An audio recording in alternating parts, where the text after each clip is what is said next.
My parents forced me to claim my sister was my daughter. The truth was revealed at their anniversary party. I was 18 and about to start college when my mom had my sister Ruby. My parents were 45 and 47, and the pregnancy was a complete accident. Mom was mortified when she found out. She was the regional director at her company, and my dad had just made partner at his law firm. They spent 9 months telling no one except me. Mom wore loose clothes, worked from home during the last trimester, and told her office she had back surgery. When Ruby was born, my parents brought her home and told me the plan. I was going to tell everyone Ruby was mine. They said it was temporary, just until they figured things out. They'd already told the neighbors I'd gotten pregnant in high school and was keeping the baby. I hadn't even had a boyfriend. They enrolled Ruby at daycare under my name. Put me on all her medical forms as the mother. When I said this was insane, Dad said I owed them for 18 years of raising me, and this was my chance to pay them back. Mom said if I didn't agree, they wouldn't pay for college. I needed that degree to get away from them, so I agreed. The story they told everyone was that I'd gotten pregnant senior year, and the father disappeared. They were being supportive grandparents, letting me and my baby live with them. Mom would cry to her friends about how hard it was watching her teenage daughter struggle with motherhood. Dad told his partners he was heartbroken but standing by me. They got so much sympathy and praise for not kicking me out. Meanwhile, I was the teen mom who ruined her life. My high school friends stopped talking to me because their parents didn't want them around a bad influence. My relatives whispered about me at family events. My grandmother sent me pamphlets about adoption and said I was selfish for keeping Ruby when I couldn't provide for her. I couldn't date because what guy wants an 18-year-old with a baby? I started college locally because my parents said I needed to be home for Ruby. They'd drop her at daycare, but I had to pick her up. If she was sick, I missed classes. Professors would see me with a baby and assume I was irresponsible. One actually said in front of the whole class that maybe I should have thought about education before having unprotected sex. My mom would post on social media about the sacrifices she made helping her daughter raise a baby. She'd share articles about grandparents raising grandchildren with captions about doing what's right for family. Her friends would comment about what an angel she was. Dad would bring Ruby to his office sometimes and let everyone fawn over his granddaughter while shaking his head sadly about his daughter's mistakes. They'd have me bring Ruby to their work events so everyone could see their burden. People would look at me with pity or disgust while my parents got praised for their support. At Ruby's first birthday, my parents threw a huge party. They invited all their friends and made me stand there holding Ruby while they talked about the challenges of having a grandchild so young. I wanted to scream the truth, but my parents had made it clear that college funding depended on maintaining the lie. For 3 years, this continued. I couldn't transfer to a better school because I was Ruby's mother on paper. I couldn't study abroad. I couldn't take internships that required travel. My transcript had gaps from all the times I had to handle Ruby's needs. My parents, meanwhile, told everyone how proud they were for supporting me despite my mistakes. When Ruby turned 4, she started asking questions. My parents told her to call me Mama and them Grandma and Grandpa. But at home, when no one was around, they'd parent her and treat me like a sister. My parents would get annoyed when Ruby wanted me instead of them, saying I was confusing her by trying to act like her mother. The breaking point came when Ruby started kindergarten. The teacher conference request came to me since I was listed as her mother. When I showed up, my mom was already there. She told the teacher she handled education decisions as the grandmother since I was too young to understand. The teacher looked at me with such pity. She actually offered to connect me with resources for teen mothers trying to finish their education. That night, I told my parents I was done. They said Ruby was starting to understand things and changing the story now would traumatize her. They said I'd already sacrificed 5 years. What was 13 more until she was 18? They promised they'd make it worth my while in their will. That's when I knew exactly when to tell the truth. My parents' 30th anniversary was coming up. They'd rented a ballroom, invited 200 people, planned speeches about their journey as parents and grandparents. They asked me to bring Ruby so everyone could see their beautiful granddaughter they'd helped raise. During the slideshow of their life together, there was a whole section about becoming grandparents and supporting their teen daughter. Photos of them with Ruby while I stood in the background looking ashamed. The crowd was murmuring about how strong they were. When it came time for speeches, I wasn't supposed to speak. But I stood up anyway with Ruby and walked to the microphone. I said I wanted to thank my parents for raising both their daughters with such love. Then I turned to Ruby and said I had something important to tell her. I looked down at Ruby's confused face and took a deep breath. The words came out steady even though my hands were shaking. Ruby, you're not my daughter. You're my little sister. The people you call Grandma and Grandpa are actually your mom and dad. The ballroom went completely silent. I could hear someone's phone buzz across the room. Ruby's face started to crumple like paper being crushed. Her little mouth opened, but no sound came out at first. 200 guests just stared at us. Some had their forks halfway to their mouths. Others had stopped mid-conversation with their wine glasses frozen in the air. My mom's face went white, then red, then white again. She lunged toward the microphone and tried to grab it from me. I stepped back and kept talking. My parents forced me to claim Ruby as mine when I was 18. They threatened to cut off my college funding if I refused. They were ashamed of having a baby at their age, so they made me take the blame for it. Mom's fingers caught the microphone cord, but I pulled it away. Dad was standing now, his chair knocked backward. Mom was making these gasping sounds like she couldn't breathe. I kept going. They put my name on all her documents, made me pick her up from daycare, made me miss classes when she was sick. They got praised for being supportive grandparents while everyone treated me like I'd ruined my life. Ruby started crying. Her little voice broke my heart into pieces. Why did you lie to me? Why did everyone lie? I knelt down right there on the stage and pulled her close. I never wanted to lie to you. I love you so much, and I'm so sorry. My dad's voice boomed across the ballroom. Stop making a scene. Get down from there right now. Ruby was sobbing into my shoulder. Her whole body was shaking. I could feel her tears soaking through my dress. The guests were pulling out their phones now. I saw at least 20 people recording. Suzanne from Mom's office had gone pale. Her mouth was hanging open. She'd spent years telling my mom how amazing she was for helping me. All those lunch conversations about the challenges of supporting a teen mom. All those sympathetic looks she'd given me at company events. All lies. My mom started shouting, "She's having a breakdown. Please don't listen to her. She's not well. She needs help." But her voice sounded wrong. Too high. Too desperate. Conrad from Dad's law firm stood up. His chair scraped loud against the floor. He looked right at my dad. Is what she's saying true? Did you really do this? My dad's face turned bright red. His mouth opened and closed. This is a family matter. This isn't the appropriate venue for this discussion. We can talk about this privately. Conrad just stared at him. That's not a no. My dad started stammering about privacy and boundaries, about how family issues shouldn't be aired in public. But everyone could see the truth on his face. He wasn't denying it. He was just mad I'd told. The crowd started murmuring. Phones were everywhere now. Someone near the back was live streaming. I could see the little red recording dot on their screen. Elena pushed through the crowd. She had tears running down her face. She came right up to the stage. I'm so sorry. I'm so sorry I abandoned you in high school. I always thought something felt wrong about the whole thing, but my parents made me stay away. Her voice cracked. I should have been a better friend. I should have questioned it. My grandmother was making her way toward the stage too. She looked like someone had slapped her. She walked right up to my mother. Did you really do this to her? Did you really make your daughter pretend your baby was hers? Mom tried to explain. It was complicated. We were protecting our careers. We couldn't have people knowing we had an unplanned pregnancy at our age. But grandmother cut her off.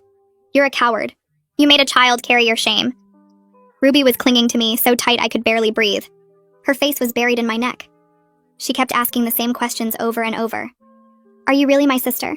Why did everyone lie? Who's my real mom? I held her and rocked her. I'll explain everything in a way you can understand, I promise. But right now we need to leave this party. I picked her up. She wrapped her legs around my waist like she used to when she was smaller. I started walking toward the exit. My parents came after us immediately. Dad was yelling about legal action, about how I'd stolen his daughter, about how I'd pay for this. Mom was crying and saying I'd ruined everything. 30 years of marriage destroyed, her reputation gone. How could I do this to them? Half the guests followed us with their phones out. The other half just sat there looking stunned. I could hear whispered conversations starting behind us. Did you know about this? I always thought something was off. Poor girl. Those horrible parents. Elena caught up with me at the door. Her hand touched my arm. Let me drive you. You're shaking too hard to drive safely. Her parents were right behind her. Delilah grabbed Elena's other arm. You're not getting involved in this mess. This isn't our problem. But Elena pulled away. I'm 23 years old and I'm making my own choices now. She looked at me. Where's your car? I pointed to the parking lot. She took Ruby from my arms for a second while I fumbled for my keys. My hands were shaking so bad I dropped them twice. Elena picked them up and put them in her pocket. I'm driving. She helped me get Ruby into her car seat. Ruby was still crying but quieter now. More like hiccups than sobs. My parents were in the parking lot now. Other guests were streaming out behind them. Phones were still recording everything. Elena got in the driver's seat and locked the doors. She started the engine. My dad banged on the window. You can't take her. I'll call the police. Elena just drove away. I stared out the car window as streetlights blurred past. Ruby's crying had faded to soft hiccups against my shoulder. Her small body felt heavy with exhaustion. Elena kept glancing at me in the rearview mirror. She didn't say anything, just drove. We pulled up to an apartment building about 15 minutes from the ballroom. Elena parked and came around to help me with Ruby. My legs felt shaky when I stood up. Ruby's head lolled against my neck. She was completely asleep now. Elena unlocked her apartment door and flipped on the lights. The place was small but neat. She grabbed blankets from a closet and started making up the couch. I just stood there holding Ruby. My arms were getting tired, but I didn't want to put her down. Elena took some pillows and arranged them so Ruby wouldn't roll off. I finally laid her down and covered her with a blanket. She didn't even stir. My phone started buzzing in my pocket. I pulled it out and the screen was full of notifications, texts, missed calls, voicemails. I watched the numbers climb. Elena touched my arm and I jumped. She pointed to her bedroom and I followed her in. She closed the door quietly. The buzzing continued. I sat on the edge of her bed and started scrolling through the messages. My aunt's name appeared 3 times. I opened her texts first. The first one called me selfish. Said I traumatized a 5-year-old at a public event. Said I should be ashamed of myself for putting my anger ahead of Ruby's well-being. The second message said I was just like my parents, using Ruby for my own purposes. The third one said she hoped I was happy now that I'd destroyed the family. I deleted all 3 without responding. My cousin's texts were different. She said she always knew something was wrong with the story. Said my parents' version never made sense. Said she was sorry she didn't reach out sooner. Said if I needed anything to let her know.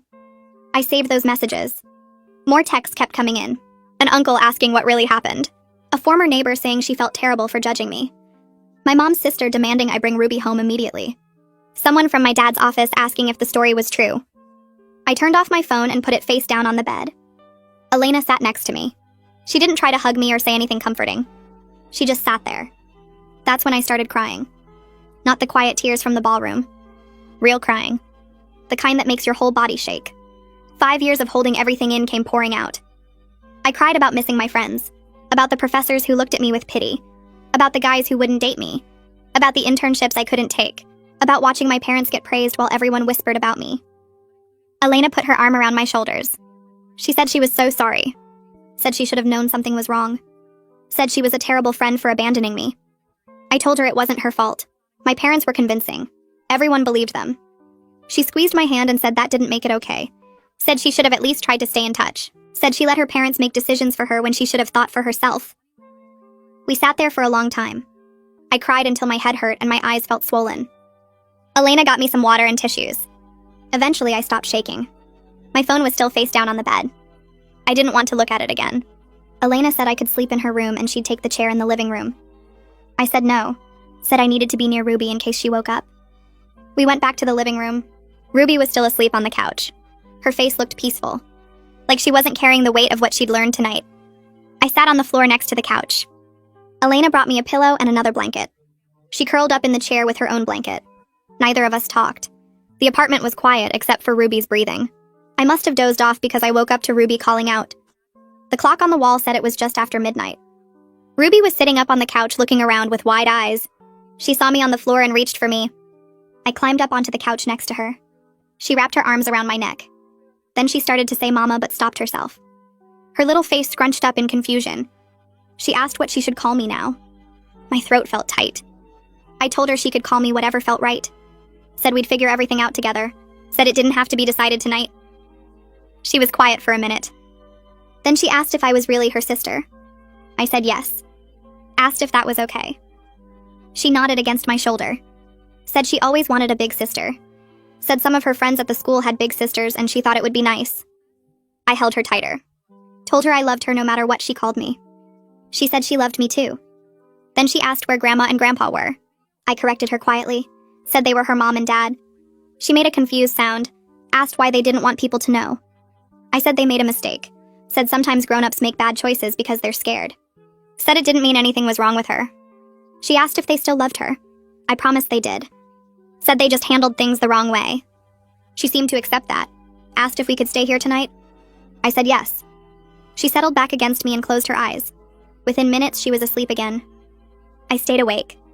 Couldn't stop thinking about what came next. Morning arrived too fast. Sunlight came through the windows. Ruby woke up and asked for breakfast. Elena made toast and found some juice in her fridge. Ruby ate quietly. Kept looking at me like she was checking to make sure I was still there. Someone knocked on the apartment door. Hard. Loud. My dad's voice came through demanding I open up. Said I needed to return Ruby right now. My mom was with him. I could hear her voice too. Higher pitched. Almost hysterical. Elena looked at me. I shook my head. Walked to the door but didn't open it. Told them through the wood that Ruby needed time. needed space to process everything. Dad's voice got louder, said I had no right to keep his daughter from him. Mom said I was being cruel, said Ruby needed her parents. I stayed calm. Said Ruby needed time away from the people who lied to her for 5 years. Said she'd see them when she was ready. Dad started yelling about calling the police. Said Ruby was legally their daughter. Said I was kidnapping her. Said I'd go to jail for this. I pulled out my phone and started recording. Held it up to the door. Asked him to repeat that. Asked him to say again that Ruby was his daughter. Not his granddaughter. His daughter. There was silence on the other side. Then I heard my mom's voice. Quieter now. Telling him to stop. Saying this wasn't helping. Dad tried the door handle. It was locked. He pounded on the door again. Elena came up behind me. She said loudly enough for them to hear that if they didn't leave, she was calling the police herself. Said they were disturbing her neighbors. Said harassment was illegal. The pounding stopped. I heard footsteps walking away. Elena looked through the peephole and nodded. They were gone. I stopped the recording and saved it. Ruby was standing in the middle of the living room. She'd heard everything. Her eyes were big and scared. I went to her and knelt down, told her everything was going to be okay. About an hour later, there was another knock. Softer this time. A woman's voice asked if Elena was home. Elena looked surprised. She opened the door. It was her mom. Delilah stood in the hallway looking uncomfortable. She saw me and her expression changed. She came inside and closed the door. Then she looked right at me and said she was sorry. Said she was sorry for how she treated me 5 years ago. Said she was sorry for keeping Elena away from me. Said she was a mother herself, and she was horrified by what my parents did. Said if I needed any help at all, she wanted to provide it. I didn't know what to say. Delilah had been one of the people who made sure I stayed isolated, who told other parents to keep their kids away from me. Now she was apologizing. She said she knew someone who could help, a therapist who worked with kids dealing with family problems. Said she'd make the call if I wanted. I looked at Ruby. She needed professional help processing this. I nodded. Delilah pulled out her phone right there and made the appointment. Got us in for that afternoon. She wrote down the address and handed it to me. Then she hugged me. It felt strange. I took Ruby to the therapist's office later that day. The waiting room had toys and kids' books. The therapist came out to meet us. She was younger than I expected. She smiled at Ruby and asked if she wanted to come talk for a bit. Ruby looked at me. I told her it was okay, that this nice lady just wanted to help her feel better about everything that happened. Ruby went with her. I sat in the waiting room and waited. Checked my phone. My parents had called 6 more times. I ignored all of them. Checked social media instead. My mom's page was full of comments on her anniversary posts. People asking questions. Asking for explanations. Some of her friends had unfriended her. I could see that the number of friends on her profile had dropped. Suzanne had posted something vague about being disappointed in people she trusted. Didn't name anyone, but the timing was obvious. People were commenting, asking what happened. She wasn't responding. My dad's page was private, so I couldn't see what was happening there. But I imagined it was similar. Their carefully built reputation was falling apart. The therapist brought Ruby back out after 40 minutes. Said Ruby did great. Gave me some information about helping kids process family trauma. Said we should come back next week. Ruby held my hand on the way to the car. Said the therapist was nice. Said she got to draw pictures about her feelings. My phone rang. Not my parents this time. A number I recognized. Dad's law partner. I answered. Conrad's voice was serious. Said he needed to understand what happened at the party. Said as my dad's partner, he had to know the truth. I told him everything. The whole story from when I was 18 until now. He didn't interrupt. When I finished, there was a long silence. Then he said this explained a lot. Said my dad had been secretive about certain family matters. Said things that seemed odd at the time made sense now. He thanked me for being honest and hung up. I sat in the car with Ruby. Wondered what would happen next. Knew this was just the beginning. The next day, Ruby climbed into my lap while I was checking my phone at Elena's apartment. She looked up at me with those big eyes and asked why her real mom and dad didn't want people to know about her. My chest tightened. How do you explain something like that to a 5-year-old? I pulled her closer and told her they made a mistake because they were scared, but that doesn't mean anything is wrong with her. She's perfect and wonderful, and the problem was never about her. She nodded, but I could see she didn't fully understand. She asked if they were scared of her. I said no. They were scared of what other people would think, which was a grown-up problem that had nothing to do with how special she is. She seemed to accept that for now. I kissed the top of her head and hoped the therapist could help her process this better than I could. My phone buzzed with an email notification. The sender name made me freeze. Professor Archer. My stomach dropped, remembering her comment in class about unprotected sex. I opened it, expecting more judgment. Instead, she apologized. She'd seen posts about the party online and realized the truth. She said she was sorry for her comment and asked if there was anything she could do to help me get back on track with school. I read it 3 times. She included her office hours and said she'd write recommendation letters or help me transfer if I wanted. I sat there staring at the screen. One apology couldn't erase 5 years of people assuming the worst about me. But it was something. I wrote back thanking her and said I'd think about it. 2 days later, a thick envelope arrived at Elena's apartment. The return address was a law firm I didn't recognize. My hands shook as I opened it. The letter inside demanded Ruby's return immediately. It said I was emotionally unstable and unfit to care for her. It used my public revelation at the party as evidence that I was having a breakdown. The letter threatened custody action if I didn't comply within 48 hours. I read it twice and felt sick. My parents had hired a lawyer. They were actually going to fight me for Ruby. Elena read it over my shoulder and said we needed to get our own lawyer right away. I'd been saving money from my part-time job at the campus bookstore for 2 years. It wasn't much, but it was enough to pay for a consultation. I found a family lawyer who could see me that afternoon. Her office was small but neat. She listened to everything and took notes. Then she reviewed the letter from my parents' lawyer. She said their case was complicated by the fact that they'd spent 5 years establishing me as Ruby's mother on legal documents. They couldn't just claim I was unfit when they'd put my name on everything. She asked if I had copies of Ruby's paperwork. I said I could get them. The lawyer leaned back in her chair and explained something I hadn't considered. My parents committed fraud by putting my name on Ruby's birth certificate and medical forms. This could actually work in my favor if they tried to pursue custody. They created the legal confusion themselves. She said we had options, but I needed to decide what I actually wanted. Did I want custody of Ruby, or did I want her with my parents, but with my role as sister recognized? I told her I wanted what was best for Ruby. She said that was good, but I needed to think about it more specifically. We scheduled another meeting for the following week. Ruby's kindergarten teacher called the next morning. She said she needed to meet with me to discuss the family situation. Ruby had been telling other kids that she found out her mom is actually her sister, and she doesn't know who her real family is. The other kids were confused, and some parents had questions. The teacher's voice was kind but concerned. She said Ruby seemed upset and the school counselor wanted to get involved. I agreed to come in that afternoon. I sat across from the teacher in her classroom after school ended. I explained the whole situation honestly. She listened without interrupting. When I finished, she said she was sympathetic and would work with the school counselor to support Ruby. But she needed clarity on who had legal authority to make decisions about Ruby's education. Right now, all the forms listed me as mother. If that was changing, she needed updated paperwork.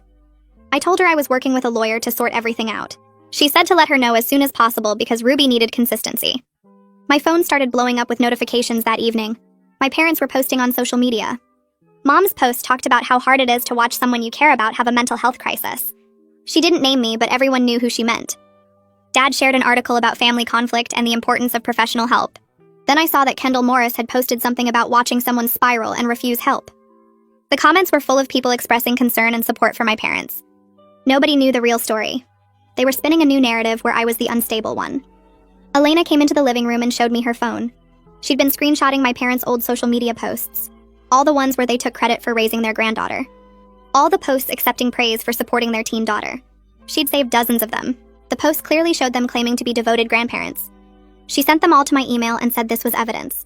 They couldn't pretend now that they'd always said Ruby was their daughter. The internet doesn't forget. A knock on the apartment door made us both jump. Elena looked through the peephole and then opened it. My grandmother stood there holding a casserole dish. She came inside and gave me a long hug. Then she knelt down in front of Ruby and said she's her grandma no matter what. That families can be complicated, but love doesn't change. Ruby hugged her tight. Grandmother stood up and told me she'd been thinking about everything since the party. She said she was angry at my parents for what they did to both of us. She asked what she could do to help. I told grandmother she could help by being there for Ruby and making sure my parents kept their promises. Ruby climbed into grandmother's lap and asked why she sent those papers about giving babies away. Grandmother's eyes filled with tears and she held Ruby close. She said she was so sorry, that she believed the lies just like everyone else did. She thought she was helping by suggesting adoption because she didn't know I was actually Ruby's sister. Grandmother looked at me and said she was angry at my parents for making her treat me that way, for making her think terrible things about me when I was just a kid trying to survive their scheme. Ruby asked if grandmother was mad at her and grandmother said no, never, that none of this was Ruby's fault. She promised Ruby that she was her grandma no matter what, and that wouldn't change. After grandmother left, I started making a list of everything I needed. Daycare records, medical files, school enrollment forms, every piece of paper that had my name listed as Ruby's mother. My lawyer said documentation was critical, so I needed to gather it all. I called Ruby's pediatrician office the next morning and requested copies of all her medical records. The receptionist asked why I needed them, and I said I was updating my files. She said they'd be ready in a few days. I called the daycare next and asked for copies of the original enrollment paperwork from 5 years ago. The director sounded confused but said she'd look in their archives.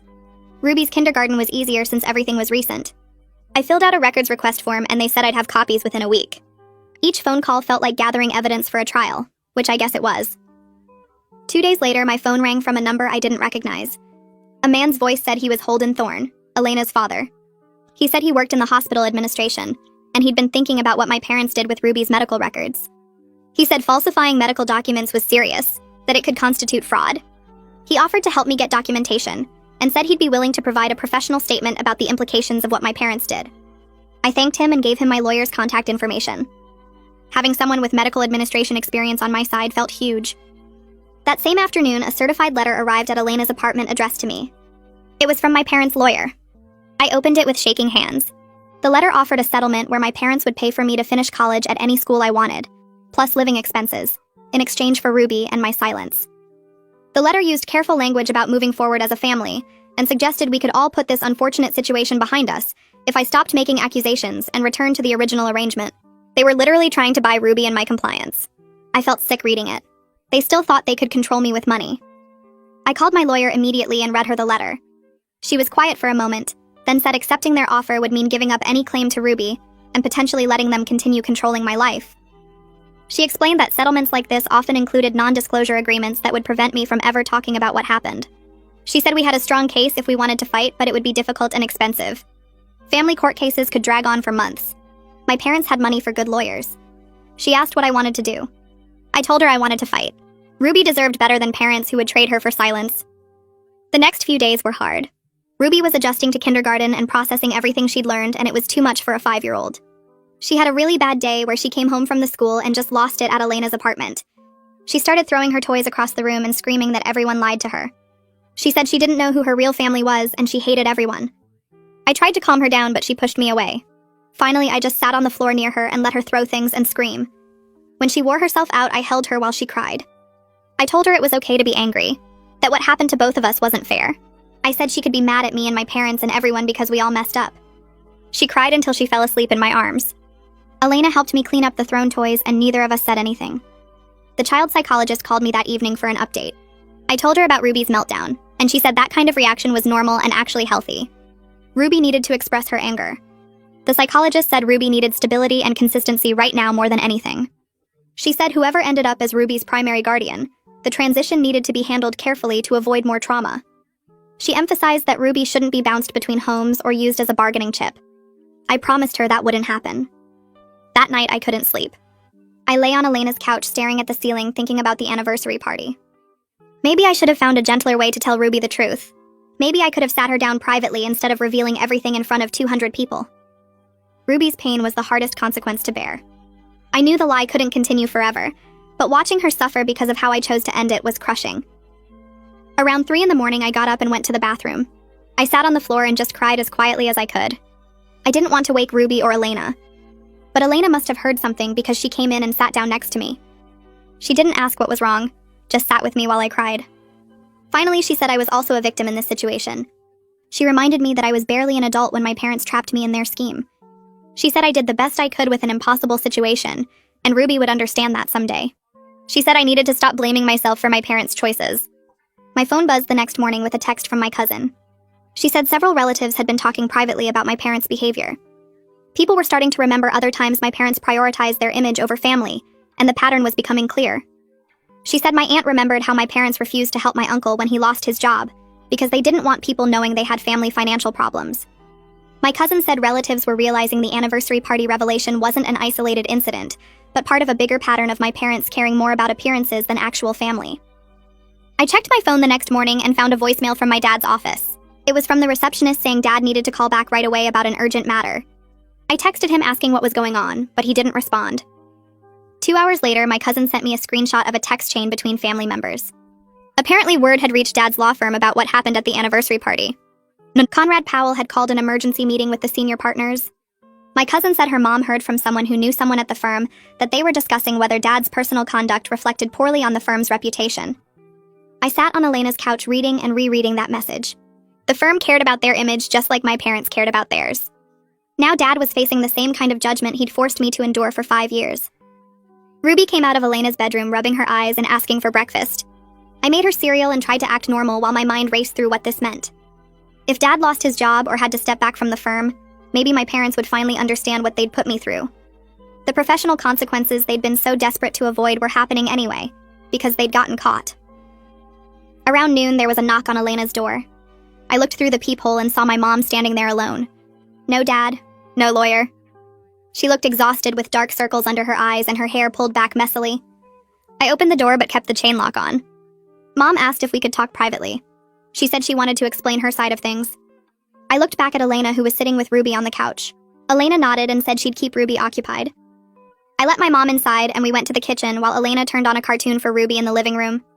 Mom sat down at the small kitchen table and put her head in her hands for a moment before looking up at me. She started talking about how she panicked when she found out she was pregnant at 45. She said she felt like her whole career would be over if people at her company knew. She'd worked so hard to get to regional director and she was afraid everyone would see her as careless or unprofessional. She talked about how society judges older mothers and how she couldn't handle the whispers and the looks. I listened without interrupting, and when she finished, I told her I understood being scared. Anyone would be scared in that situation. But she made me carry the burden of her fear for 5 entire years. She stole my early 20s, my education, my friendships, and my reputation to protect herself. That wasn't something I could just forgive because she finally admitted she was scared. I told her she had options. She could have been honest. She could have handled the judgment herself instead of forcing it onto me. She chose the easy path for herself and made my life hell. Mom's face crumpled and she admitted that she knew what they did was wrong. But she said she was terrified of losing Ruby completely now. She kept saying Ruby was her daughter, and she loved her even if she went about everything in the worst possible way. Her voice broke when she talked about Ruby. I could see she genuinely cared about Ruby, even though she'd made terrible choices. I told Mom that I loved Ruby too. That was exactly why I couldn't let her grow up believing lies anymore. Ruby deserved to know who her real parents were, and to have an honest family even if that family was messy and imperfect. I said Ruby was already confused and hurt, and continuing the lie would only make it worse. Mom wiped her eyes and said she understood, but she didn't know how to fix any of this. She asked what I wanted to happen. I told her I wanted Ruby to know the truth and I wanted my life back. I wanted to finish school properly and have people know I wasn't actually a teen mom who ruined everything. I wanted Ruby to have a relationship with both of us, but one based on honesty. Mom nodded slowly and said she'd talk to Dad about how to move forward. She left a few minutes later looking smaller somehow, like the weight of what they'd done was finally hitting her. That afternoon, my phone rang with an unknown number. I answered, and a woman's voice said she was Suzanne Thorne. I recognized the name immediately as one of Mom's work colleagues who'd been at the anniversary party. Suzanne said she'd been thinking about the party nonstop since it happened. She told me she'd known my mom for 15 years, and she was ashamed that she never questioned the story about me being a teen mom. She said looking back there were signs that didn't add up, but she'd just accepted what my parents told her. Suzanne said if it would help my case, she was willing to testify about my parents' deception. She said she remembered specific conversations where my parents talked about their burden of supporting their teen daughter, and she could document dates and details. I thanked her and said I'd pass her information to my lawyer. After we hung up, I sat there surprised that someone from my parents' circle was actually willing to help me. It felt like maybe people were starting to see through my parents' carefully maintained image. My lawyer called me later that week and said she'd arranged a mediation session. She explained that a mediator was a neutral third party who specialized in complex family custody situations. The mediator would try to help us reach an agreement without going to court. My parents and their lawyer had agreed to attend. The session was scheduled for the following Tuesday at a mediation office downtown. My lawyer said to prepare myself because my parents would likely try to make me look bad. She reminded me we had strong documentation on our side. The days leading up to the mediation felt long and tense. I kept Ruby on a routine at Elena's apartment and tried to keep things calm for her. She was doing better with her therapist, but still had moments where she'd get upset and ask why her family lied to her. Each time it happened, I felt the weight of what we'd all put her through. Tuesday arrived and I got dressed in professional clothes that Elena helped me pick out. My lawyer met me in the lobby of the mediation office. She went over what to expect one more time. We walked into a conference room where my parents were already sitting with their lawyer. Dad wouldn't look at me. Mom's eyes were red like she'd been crying. The mediator was a woman in her 50s with gray hair and a calm presence. She introduced herself and explained the ground rules. Everyone would get a chance to speak. The goal was to find a solution that prioritized Ruby's well-being. She said we'd start by hearing from each side about what they wanted as an outcome. My parents' lawyer went first. He painted me as vindictive and unstable. He said I'd caused a public scene at a family celebration and traumatized a 5-year-old child. He claimed I was too young and immature to understand the complexities of the situation. He said my parents had supported me financially through college, and I was being ungrateful. He suggested I was having some kind of breakdown and needed psychological evaluation before any custody decisions were made. I sat there listening to him twist everything and make me sound crazy and cruel. My hands were shaking under the table. Then my lawyer spoke. She pulled out the folder of documentation we'd gathered. She showed the mediator Ruby's daycare enrollment forms with my name listed as mother, medical records with my name, school documents with my name. She explained how my parents had systematically committed fraud by falsifying these documents. She presented the recording I'd made of Dad threatening to call the police and report me for kidnapping, while simultaneously admitting Ruby was his daughter, not his granddaughter. She showed social media posts where my parents took credit for being supportive grandparents and were accepted praise for their sacrifices. She laid out a timeline of 5 years where my parents controlled my life through financial leverage and destroyed my reputation to protect their own. She explained how I'd lost educational opportunities, friendships, and my entire early 20s because my parents forced me into this role. When she finished, the room was quiet. The mediator looked at the documents for a long moment. The mediator turned to my parents and asked them directly why they thought this arrangement was acceptable. Dad started talking about how they were just trying to support me through college and help me have opportunities. The mediator cut him off. She said putting your child's name on legal documents for a baby that isn't theirs isn't support. She said threatening to withhold college funding unless someone lies for you isn't support. She used the word coercion. Dad's face turned red and he started to argue, but the mediator held up her hand. She said we weren't here to debate whether what happened was wrong because the documentation made that clear. We were here to figure out what happened next for Ruby's sake. She asked my parents what they wanted. Mom spoke up for the first time and her voice was shaky. She said Ruby was her daughter and she loved her and she was terrified of losing her completely. She admitted they'd made mistakes but said taking Ruby away from the only parents she'd known would traumatize her more. She said they were willing to work with me, but they needed to remain Ruby's primary caregivers. The mediator wrote notes and then turned to me.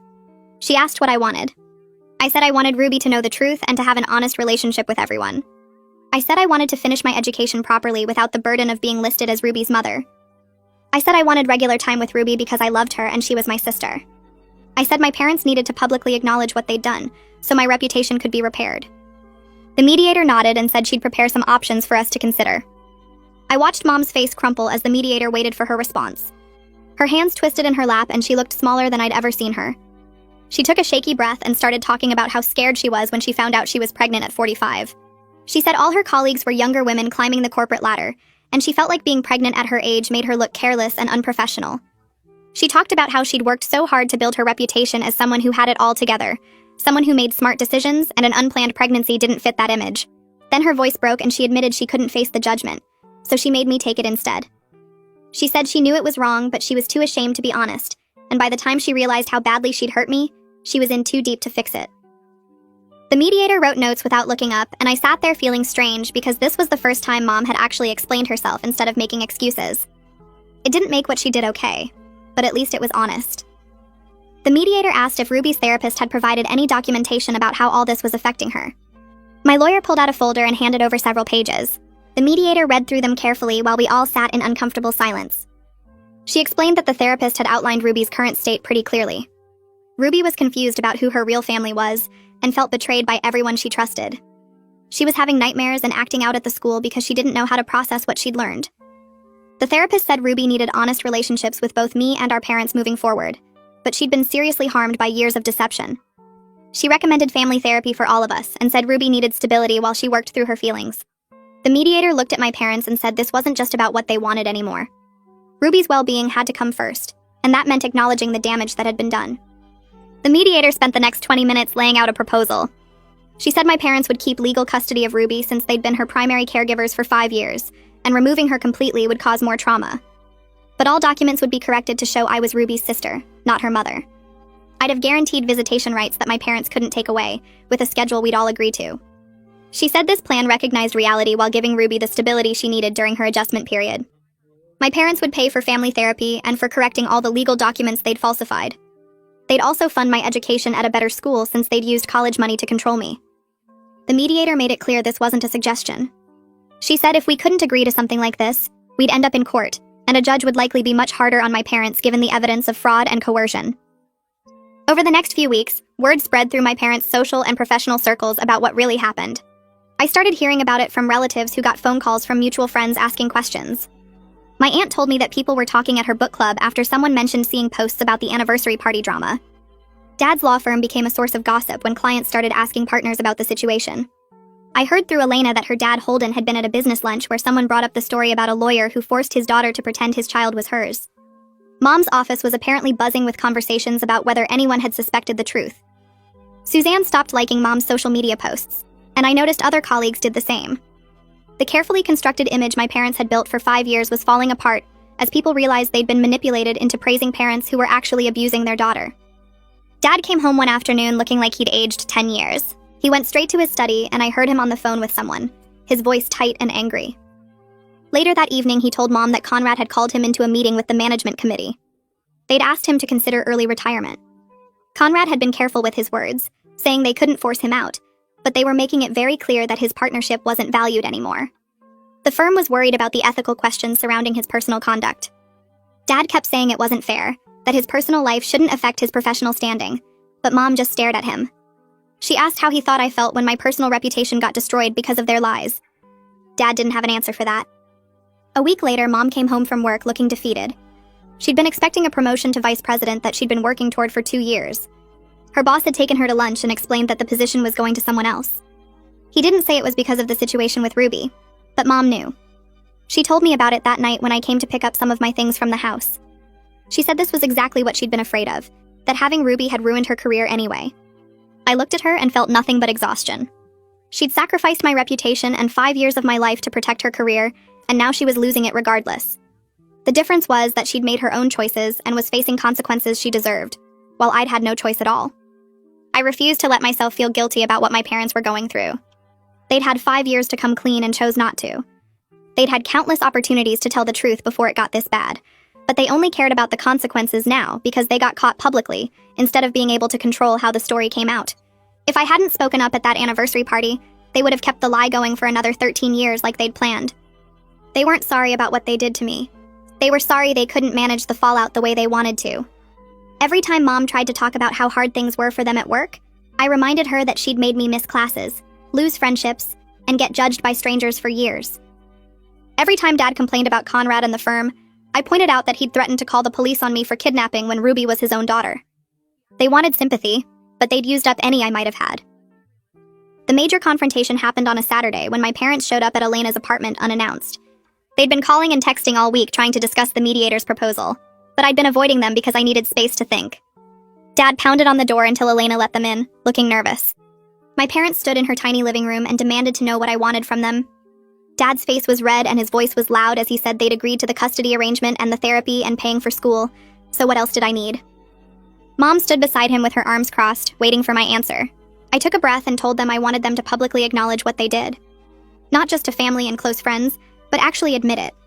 I wanted them to apologize to Ruby properly, to sit down with her and take responsibility for lying to her for 5 years, and I wanted them to stop trying to make themselves the victims in this situation, because they weren't. They'd made choices that hurt Ruby and me, and they needed to own that, instead of constantly talking about how hard things were for them now. Dad immediately said that a public acknowledgement would destroy what was left of their reputation. He said they'd already lost enough, that his career was basically over, and Mom's was damaged, and making some kind of public statement would just make everything worse. I stared at him and said they'd destroyed my reputation without any hesitation when it served their purposes. They'd let everyone think I was a teen mom who'd ruined my life. They'd let professors assume I was irresponsible and let relatives whisper about me at family gatherings. They'd stood by while my grandmother sent me adoption pamphlets and my friends' parents called me a bad influence. They'd done all of that to me without caring how it felt, so they could handle experiencing a tiny fraction of what they'd put me through. Mom started crying and Dad told me I was being cruel, but I didn't back down. I said they'd been cruel to me for 5 years and now they had to deal with the consequences of their own actions. Mom's voice was barely a whisper when she finally spoke. She said what they did to me was wrong and she was sorry. She wasn't crying anymore, just looking at me with exhausted eyes. She said she knew it wasn't enough and she knew it didn't fix anything, but she needed me to know that she understood they'd hurt me badly. It wasn't the full public apology I'd asked for. It wasn't her standing up in front of everyone who judged me and admitting the truth. But it was the first time either of my parents had actually said the words, without immediately following them with excuses about being scared, or protecting their careers, or doing what they thought was best. It was the first real acknowledgement that they'd done something terrible to their own daughter, And even though it was small and private and not nearly enough, it was something. Over the next 2 weeks, we hammered out the details with lawyers sitting across from each other at a conference table. My parents agreed to keep legal custody of Ruby, but all her documents would list me as her sister going forward. They'd pay for me to transfer to a better university 2 hours away with a strong program in my field. I'd get Ruby for regular weekend visits while she adjusted to everything. The lawyer typed up every detail while my parents sat there looking tired and defeated. Dad signed first without saying anything. Then Mom signed with her hand shaking a little. The agreement said they had to attend family therapy sessions with Ruby and me every other week. They also had to send a written statement to close family and friends telling the truth about what they'd done. It wasn't the full public apology I wanted, but my lawyer told me this was as good as it would get without going to court. I signed the papers knowing it was workable even if it wasn't perfect. What mattered was that Ruby would finally have honest relationships with everyone. Ruby's therapist worked with her on understanding the new family structure. During our first session after the agreement, Ruby kept looking at me and starting to say mama before catching herself. She'd get frustrated and her face would scrunch up like she might cry. The therapist gave her permission to take her time learning the new words. Ruby started calling me by my actual name during our second week of therapy, though she slipped up at least once every visit. Her therapist said she was doing really well considering how much had changed so fast. One afternoon, Ruby told the therapist she felt better not having to remember which story to tell which people anymore. She said keeping track of the lies made her head hurt, and now she could just tell the truth. I watched her sitting in the chair swinging her legs, and felt relieved that she seemed lighter somehow. I applied to 3 universities with strong programs, and got accepted to my top choice. My parents transferred the tuition payment in early August, just like they'd promised. I packed up my stuff from their house while Ruby watched from my bedroom doorway asking when she'd see me again. I told her every weekend we'd have sister time together. For the first time in 5 years, I drove to campus without having to arrange daycare pickup or worry about missing classes for Ruby's doctor appointments. My schedule was completely mine. I registered for a full course load including 2 classes I'd wanted to take for years but couldn't because of timing conflicts with Ruby's needs. Walking into my first lecture hall felt different knowing I was there just as a student, not as the girl everyone assumed was an irresponsible teen mom. Nobody looked at me with pity or judgment. I was just another person trying to get a degree. Elena and I stayed in touch through daily texts and video calls. She drove up to visit me at my new campus one Saturday, and we got coffee at the student center. She told me she was proud of me for standing up to my parents and fighting for both Ruby and myself. She said watching everything happen made her realize she'd been avoiding hard conversations in her own life because it was easier to keep the peace. She'd started being more honest with her own parents about things she disagreed with, instead of just going along to avoid conflict. We sat there for 3 hours catching up on everything, and it felt good to have a friendship based on truth instead of the fake story my parents had created. She promised to keep visiting regularly, and told me I could call her anytime I needed to talk through the complicated feelings about my family. Ruby and I figured out our new relationship as sisters over video calls 3 times a week, and weekend visits twice a month. At first, she seemed confused about how to act around me, like she wasn't sure if the rules had changed about everything. I told her we were still the same people who loved each other. We just had honest words for our relationship now. During one of our calls, she asked if she could tell me about a boy in her class who was mean to her at recess. I listened and gave her advice just like I always had. She seemed relieved that I still cared about the small details of her life. After a few months, she told me she was glad she knew the truth now, even though learning it had been really hard and scary. She said she liked having a big sister and knowing her real mom and dad, instead of thinking everyone was lying to her all the time. My grandmother became the person who made sure my parents followed through on everything they'd promised. She called them every week to check that they were attending therapy sessions and treating both Ruby and me right. She told them straight out that she was watching to make sure they didn't try to manipulate either of us anymore. She started coming to some of Ruby's therapy sessions as support, and the therapist said having her there helped Ruby feel like she had people on her side. Grandmother told my parents during one family session that they needed to do better and stop making excuses for what they'd done. She said she'd believed their lies for 5 years, and she was angry at herself for not questioning things sooner, but she was angrier at them for putting everyone in that position. My parents sat there and took it because they knew grandmother meant every word. I met someone in my biology class during my second month at the new university. We got paired together for a lab project and ended up talking after class about things beyond just the assignment. He asked me to get dinner one night and I said yes. When he asked about my family, I told him the truth from the beginning about my parents and Ruby and everything that had happened. He listened without judging and said that sounded really complicated, but he was glad I'd stood up for myself and my sister. It felt amazing to not have to maintain a fake story about being a teen mom or worry about him finding out the truth later. We started dating officially after a few weeks, and for the first time I was in a relationship where I could just be myself without hiding huge parts of my life. Professor Archer reached out when she heard through the college network that I'd transferred to a better program. She asked how she could help me make up for the opportunities I'd missed while everyone thought I was a teen mom. I told her about my interests, and she helped me apply for 3 different scholarships aimed at students who'd overcome major obstacles. She wrote recommendation letters talking about my determination and strength through difficult circumstances. 2 of the scholarships came through, which helped with expenses my parents weren't covering. She also connected me with a competitive summer research program that I'd never thought I could qualify for. When I got the acceptance letter, I called her to say thank you, and she told me she was just helping me access what I'd earned through my own hard work. 6 months after the anniversary party, my parents hosted a small dinner for relatives who hadn't been at the party and didn't know the truth yet. They invited grandmother, my aunt and uncle, and 2 of my cousins with their families. Before everyone arrived, my parents sat down with Ruby and me in the living room and asked if we were ready. Ruby nodded and grabbed my hand. When everyone was there, Dad stood up and said they had something important to share. He explained that Ruby wasn't actually their granddaughter but their daughter, and that they'd forced me to claim her as mine for 5 years. The room went completely silent.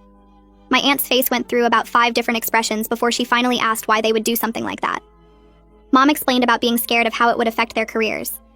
My uncle looked at me and apologized for all the times he'd made comments about me being a young mother. Ruby sat next to me through the whole thing, holding my hand tight. One of my cousins asked Ruby how she was doing with everything, and Ruby said it was hard but better than lying. The dinner was awkward and uncomfortable, but it was necessary. Ruby needed her extended family to know the truth so she didn't have to keep track of different stories with different people. By the end of the night, everyone knew the real situation, and Ruby could just be herself around the whole family. My GPA sits at 3.8 this semester, which feels impossible after years of missed classes and incomplete assignments. I'm taking advanced courses in my major without worrying about picking up Ruby from daycare or missing lectures because she's sick. My study group meets 3 times a week, and they actually know my real story because I can be honest now. Sarah from my ethics class invited me to her apartment last weekend to work on our joint presentation, and when she asked about my family, I told her the truth without having to maintain elaborate lies. She listened and said my parents sound messed up, which was refreshing instead of pitying. I applied for a summer internship at a nonprofit that does family advocacy work, something I never would have considered before because travel was impossible. The application asked about obstacles I'd overcome, and I wrote about the 5 years of forced deception and how it shaped my interest in family rights. 2 weeks later, they called with an offer, saying my personal experience would bring valuable perspective to their work. I accepted immediately and called Ruby to tell her I'd be gone for 8 weeks, but would video chat every night. She got quiet for a minute, then asked if I was coming back, and I promised I always would. My roommate Maya knows everything too, and she doesn't treat me differently because of it. We go to campus events together, and she introduced me to her boyfriend's friend last month. His name is James, and he's studying engineering. And when we got coffee, he asked about my family, and I told him the whole story up front. He didn't run away or make it weird.